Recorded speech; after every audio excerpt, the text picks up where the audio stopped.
l'éveil du TDAH, les réussites, les échecs et les projets pour l'année 2022. Bonjour et bienvenue dans cette nouvelle vidéo. Alors, l'année 2021 se termine et la nouvelle année commence. J'ai pas mal de projets pour cette année 2022, mais j'avais également pas mal de projets pour l'année 2021 et j'aimerais ensemble, dans cette vidéo, qu'on fasse un petit récapitulatif de ce qui a été fait, et de ce qui n'a pas été fait, ce qui n'a pas pu être fait également et ce que je compte faire durant cette année 2022. Alors oui, je vous avais déjà fait une vidéo là-dessus et je pense que c'est bien de vous tenir un petit peu au courant. Je pense que, certains d'entre vous en tout cas apprécient ça, le fait de savoir un petit peu derrière qu'est-ce qui se passe, qu'est-ce qui est fait, qu'est-ce qui n'est pas fait, pourquoi ce n'est pas fait et donc voilà, on va voir tout ça ensemble dans cette vidéo et je pense que pour les personnes qui souhaitent justement entreprendre, qui souhaitent, créer des projets de leur côté, des projets même un petit peu similaires aux miens, eh bien, vous allez pouvoir en savoir un petit peu plus sur, les difficultés que vous pourriez rencontrer, les, choses qui seraient plus simples à mettre en place. Alors nous allons commencer par les échecs. Les échecs, bon, j'aime pas trop ce mot car au final là dans cette situation, ce ne sont que des obstacles que j'ai rencontrés qui font que je ne vais pas pouvoir les mettre en place maintenant, mais que je pourrais les mettre en place plus tard. Je vais vous expliquer tout ça. Le premier échec, c'est pour le forum. En effet, je devais sortir un forum en 2021. Ce forum, je n'ai pas pu le sortir pour plusieurs raisons. Premièrement, là, il est actuellement quasiment terminé, on va dire à 95%. Il est terminé, prêt à être utilisé à 95%. Seulement, il y a pas mal de choses, de détails, que je croyais être des détails, mais qui n'en sont pas. Par exemple, ce forum qui touche à la santé au final des personnes, car il touche au développement personnel, mais également presque à la santé, et donc il doit être extrêmement contrôlé. Les topics, les sujets qui vont être ouverts, les réponses qui vont être apportées doivent être réellement contrôlées et modérées dans le cas où elles relèveraient par exemple du conseil médical, ce qui n'est absolument pas autorisé sur un forum et n'importe où par ailleurs venant d'une personne qui n'est pas professionnelle de santé. Et donc pour ça, il faudrait qu'il y ait des modérateurs qui soient présents toute la journée et également toute la nuit. Donc plusieurs modérateurs qui feraient des permanences, qui s'alterneraient, voilà. Et donc pour avoir ça, il faut une grosse communauté, une communauté que je n'avais pas l'année dernière et que je commence justement à avoir cette année. Et donc cette année, ce serait vraiment beaucoup plus faisable, car je pourrais prendre plusieurs personnes qui seraient volontaires, donc rémunération ou non, je verrai comment je pourrais faire, et qui justement eh bien, seraient en permanence sur le forum pour modérer les commentaires ou les messages qui relèveraient du médical ou qui seraient un petit peu trop borderline. Et donc, pour ça, voilà, je n'avais pas la communauté nécessaire l'année dernière, je commence à l'avoir, et donc ça, c'est un des problèmes qui pourrait être réglé cette année, et donc une des choses qui ferait que le forum pourrait être disponible dès 2022. Ensuite, il y avait la seconde chose qui était que je devais justement prendre un juriste pour voir tout ça, un juriste qui serait là pour eh bien, me dire toutes les choses que je devrais mettre sur le forum, toutes les mentions légales, que ce soit au niveau des données personnelles, que ce soit au niveau des messages, de la modération des messages, de la limite à ne pas dépasser sur certains messages. Et toutes ces choses-là, c'est un avocat qui doit justement m'indiquer ce que je dois faire. Seulement, pour payer ce genre de personnes, ça demande de l'argent, et cet argent, je ne l'avais pas encore l'année dernière, du fait que tout était absolument, enfin je n'avais aucune source de revenus clairement qui provenait de l'éveil du TDAH. Depuis cette année, il y avait un autre projet dont je vous avais parlé l'année dernière qui était l'accompagnement personnalisé. J'ai pu le mettre en place, ça, donc je vais vous en parler un petit peu après, mais ce projet a pu me rapporter des fonds que je vais pouvoir réinvestir justement dans les projets de l'éveil du TDAH qui sont totalement gratuits, donc comme le forum, et qui vont donc ne pas me rapporter d'argent et qui sont simplement des investissements quelque part que je fais pour la communauté, mais à titre bénévole. Et donc là, j'estime que cette année serait justement la bonne période pour pouvoir finaliser ce forum pour lequel il n'y a plus beaucoup de travail à réaliser avant qu'il soit totalement terminé et utilisable, et pour pouvoir vous le publier dès cette année 2022. Donc ensuite, il y a un autre échec qui est l'application mobile. Je vous en avais également parlé précédemment. Et cette application, quel était le but? Alors le but de cette application, c'était de justement réunir tout ce qui se passait autour de l'éveil du TDAH en une seule et même application qui puisse être utilisée, donc même sans réseau, même sans Wi-Fi, ce qui aurait permis à la communauté de l'éveil du TDAH de pouvoir se retrouver dessus et pouvoir retrouver donc sur une seule et même application tout ce qui touche à l'éveil du TDAH. Donc que ce soit les publications Facebook, les publications Instagram, les articles, les vidéos, les articles des différents partenaires ou des différentes personnes avec qui je collabore. Et voilà, tout aurait été centralisé, le forum également, après, par la suite. Et donc cette application, encore une fois, j'ai passé quasiment 2 à 3 mois dessus avec une petite équipe à la concevoir, à la développer. Et là, elle est une fois de plus presque terminée. Seulement, il y a encore énormément d'argent à investir en fait dedans pour qu'elle puisse être totalement utilisable et fonctionnelle. Et donc, tout comme le forum, il fallait plus de fonds pour pouvoir la finaliser.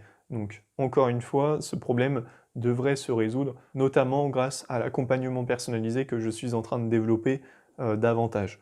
Donc, ce projet, vous le verrez certainement durant cette année 2022 également. Ensuite, il y avait quoi? Il y avait les vidéos qui étaient destinées aux enfants.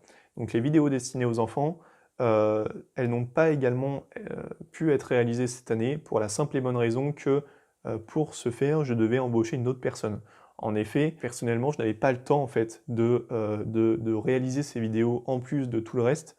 Et donc j'ai décidé de prendre une autre personne pour réaliser ces vidéos, cette série de vidéos destinées aux enfants. Donc cette personne, il faut premièrement que je la trouve. Il faut que ce soit une personne qui connaisse parfaitement le sujet, il faut qu'elle justement soit parfaitement en adéquation avec les valeurs que je souhaite partager, etc. et qui soit motivée à réaliser ces vidéos.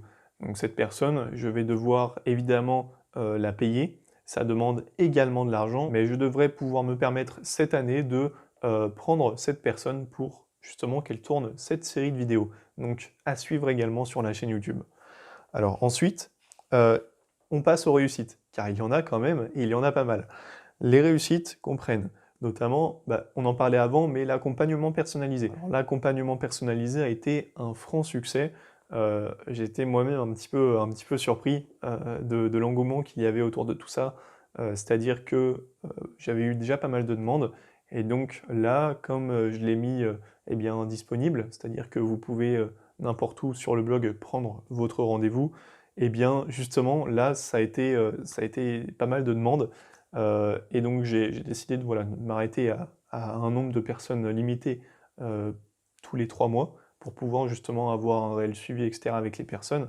Et donc les retours que j'ai sont tout simplement géniaux et c'est vraiment top. Ça me fait vraiment plaisir car en fait l'impact est bien différent de la chaîne YouTube. C'est-à-dire que la chaîne YouTube, vous êtes derrière la caméra, mais je ne vais pas forcément voir l'impact que j'ai sur vous, même si j'en ai un. Alors que là, avec l'accompagnement personnalisé, eh bien, je peux suivre la personne au quotidien et voir l'impact qu'il y a sur elle, donc de cet accompagnement directement, concrètement sur sa vie et sur son visage en fait. Et ça, c'est top. Donc voilà, l'accompagnement personnalisé, ça a été un franc succès.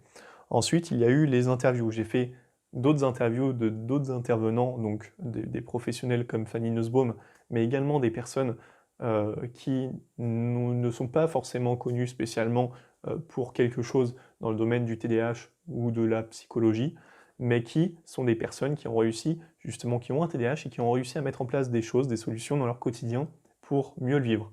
Et donc, toutes ces interviews, j'en ai fait plusieurs, elles sortiront prochainement sur la chaîne YouTube. Ensuite, il y a eu le fait que, oui, j'ai déménagé, j'ai changé, comme vous pouvez le voir, d'environnement, pour aller dans un environnement qui me permette d'avoir un espace dans lequel j'ai pu faire un environnement de travail et également un environnement dédié à l'éveil du TDAH, donc avec les petites lampes, avec tout ça derrière, ce qui est quand même plus agréable dans le décor que d'avoir un simple mur blanc. Et donc voilà, ça c'est une des choses en plus qui m'a demandé un petit peu de temps, mais qui eh bien, finalement rend bien et je pense est plus agréable pour vous. Donc ensuite, il y a eu quoi d'autre? Il y a eu, eh bien, il y a eu la centaine d'articles rédigés en plus, il y a eu la centaine de vidéos qui ont été tournées en plus, et il y a eu tous les posts sur Instagram, Facebook, etc. Les réseaux sociaux en général ont été développés. La page LinkedIn a été créée et on est déjà plus de 500 ou 600 dessus, c'est génial. Il y a également le compte Instagram, il y a le compte Facebook, enfin la page Facebook qui a été bien développée. Et donc voilà, ça fait partie des projets qui ont été réalisés justement en 2021 et qui ont été une réussite. Donc maintenant, nous allons voir quels sont les projets pour 2022. Il y en a plusieurs et je vais vous en donner 2 dans justement cette vidéo. Alors le premier, c'est la conférence. Alors j'ai une conférence que j'organise moi-même cette année, qui va avoir lieu cette année, et dont je suis également speaker, enfin orateur. Et donc cette conférence, je ne peux pas vous en dire beaucoup plus pour l'instant, car le projet doit être tenu assez secret en fait, mais vous en saurez très très vite plus dans les prochaines semaines, voire même dans les prochains mois peut-être. Et donc ce projet a pour but de tout simplement parler du TDAH, donc c'est cette thématique précise qui va être ciblée, le TDAH, et de faire entendre le message que je vais dire à ce propos dans la France, mais également dans le monde entier. Donc c'est une conférence qui va être traduite en plusieurs langues, et si tout se déroule comme prévu, ce qui risque d'arriver là pour le coup, je vais faire en sorte que ce soit le cas, eh bien ça va être tout simplement génial pour les personnes qui ont ce trouble et pour la reconnaissance de ce trouble en France. Donc à part ça, il y a également, eh bien voilà, on va dire le développement de l'éveil du TDAH en général, c'est-à-dire que je souhaite eh bien, augmenter le nombre de personnes dans l'équipe. Il y a déjà une personne qui transcrit les vidéos, donc qui travaille pour moi, Charlène, qui est géniale. Il y a une autre personne qui monte les vidéos. Il y a une personne qui justement gère les réseaux sociaux et a pour but de les développer. Et donc cette année, je prévois de faire travailler encore plus de personnes au sein de l'éveil du TDAH pour pouvoir agrandir la communauté, pour pouvoir avoir un impact qui va être encore plus important, notamment au niveau, par exemple, de la personne que je compte prendre pour tourner les vidéos pour les enfants. Ça, je pense que c'est top, ça n'a pas encore été fait, et je pense qu'il y a une réelle demande ici du côté des enfants, donc de mieux comprendre ce qu'ils ont, car je le dis souvent, hein, mais l'estime de soi se construit pendant les premières années de la vie, et c'est vrai que lorsqu'on est enfant, on peut se poser pas mal de questions, notamment face aux remarques que l'on peut avoir sur nous-mêmes, et je pense que le fait de comprendre clairement et concrètement ce que l'on a, notre TDAH, comment on fonctionne dès le plus jeune âge, peut être réellement bénéfique pour toute sa vie, et donc voilà pourquoi je pense que c'est vraiment important et que ça va être top. Voilà, je vous remercie pour votre attention, j'espère que les projets que je vous ai annoncés eh bien, vous ont plu, et voilà, n'hésitez pas à me dire en commentaire quels sont vos projets pour l'année 2022, n'hésitez pas, marquez-moi tout ça, et je me ferai un plaisir de vous répondre. Si vous avez des questions, n'hésitez pas. Abonnez-vous à la chaîne YouTube, et encore une fois, si vous souhaitez retrouver ma propre routine, la routine que j'utilise chaque jour pour mieux gérer mon TDAH au quotidien, eh bien n'hésitez pas. Foncez dans la description, il y a un lien qui va vous rediriger vers une vidéo dans laquelle je vous explique étape par étape tout ce que je fais au quotidien pour diminuer la présence des symptômes de mon TDAH dans mon quotidien, et pour justement apprendre à le gérer et à faire de mon TDAH une force. Donc foncez voir cette vidéo, je vous remercie pour votre attention, je vous dis à très vite, ciao ciao!